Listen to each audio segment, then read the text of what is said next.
Assalamualaikum warahmatullahi wabarakatuh.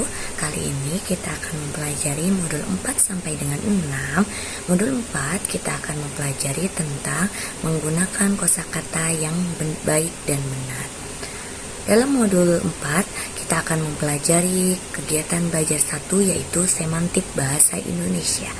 Yang pertama, pengertian semantik. Semantik berasal dari bahasa Yunani, yaitu sema yang artinya lambang. Semantik menurut KBBI adalah ilmu tentang makna kata dan kalimat, pengetahuan mengenai seluk-beluk dan pergeseran arti kata. Yang kedua, bagian struktur bahasa yang berhubungan dengan makna ungkapan atau struktur makna suatu wicara. Dalam menjelaskan makna kata, tidak cukup dengan menggunakan kata lain, bahkan dengan batasan atau definisi pun persoalannya tidak dapat selesai begitu saja. Menurut Samsuri dalam Yudi Cahyono 1995, orang tidak mungkin mengganti urutan bunyi bagi konsep-konsep yang ada tanpa persetujuan dari anggota masyarakat pengguna bahasa. Yang selanjutnya, ragam makna. Ragam makna menurut para ahli semantik berbeda-beda. Ragam makna yang akan dibahas dalam kegiatan belajar ini meliputi 1. Makna leksikal dan makna gramatikal. Apa sih makna leksikal itu? Makna leksikal adalah makna yang sesuai dengan referennya atau sesuai dengan hasil pengamatan panca indera kita. Makna tersebut nyata dalam kehidupan kita sehari-hari. Contohnya, yang pertama, Nena makan biskuit.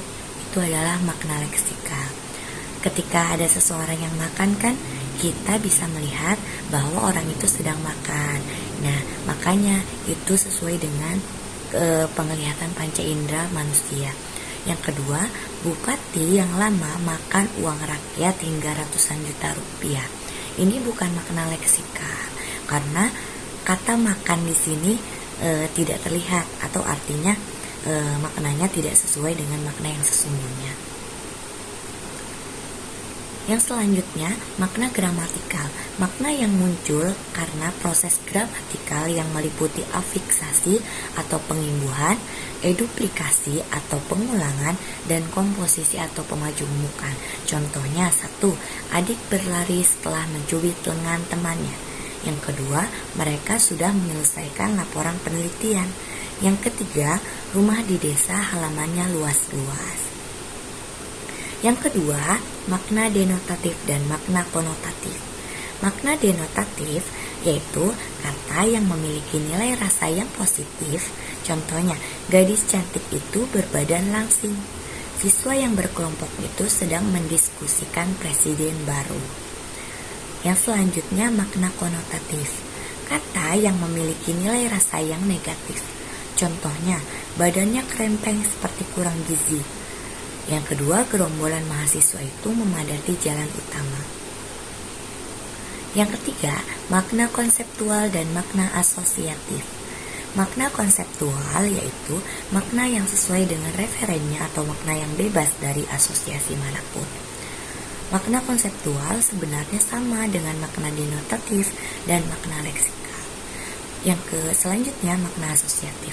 Makna sebuah kata yang ada hubungannya dengan kata tersebut dengan keadaan di luar kebahasaan. Makna asosiatif sebenarnya sama dengan lambang-lambang yang digunakan oleh masyarakat tertentu. Contohnya, tokoh Gatot Kaca berotot kawat bertulang besi.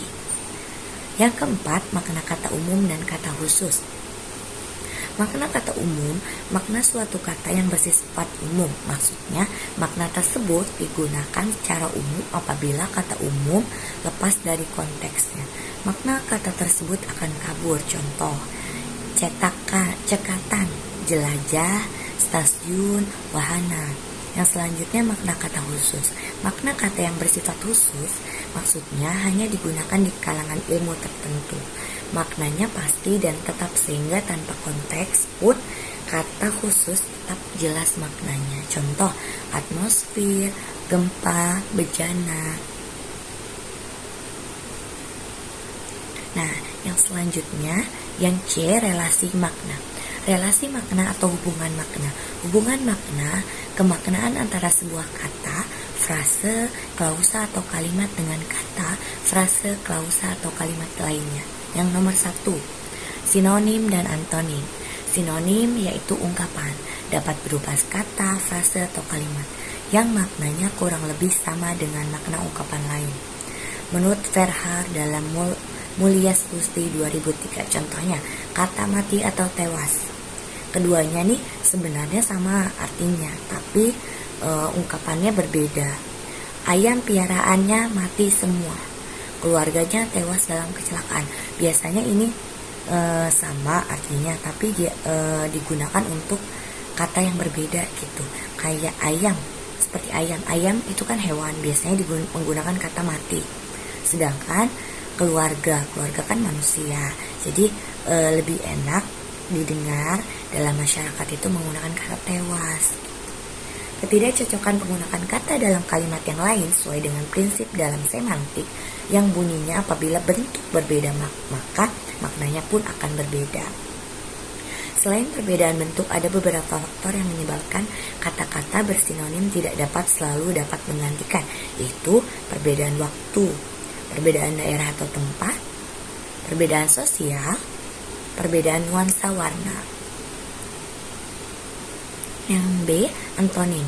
Menurut Verhaar, ungkapan yang dianggap bermakna kebalikan dari ungkapan lain sering disebut juga dengan istilah oposisi makna.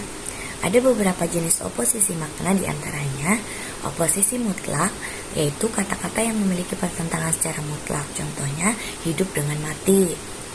Oposisi kutub, kata-kata yang pertentangannya tidak mutlak, contohnya pandai dengan bodoh, karena ada yang agak pintar sangat pintar. Oposisi hubungan, kata-kata yang pertentangannya saling berhubungan. Maksudnya, kata yang satu mengakibatkan munculnya kata yang lain yang mempunyai hubungan, contoh dosen dengan mahasiswa.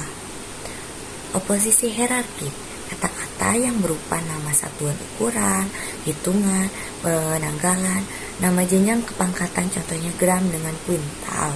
Oposisi majemuk, kata-kata yang tidak hanya beroposisi dengan satu kata, tetapi dengan dua buah kata atau lebih. Contohnya jelek dengan bagus, cantik dengan baik.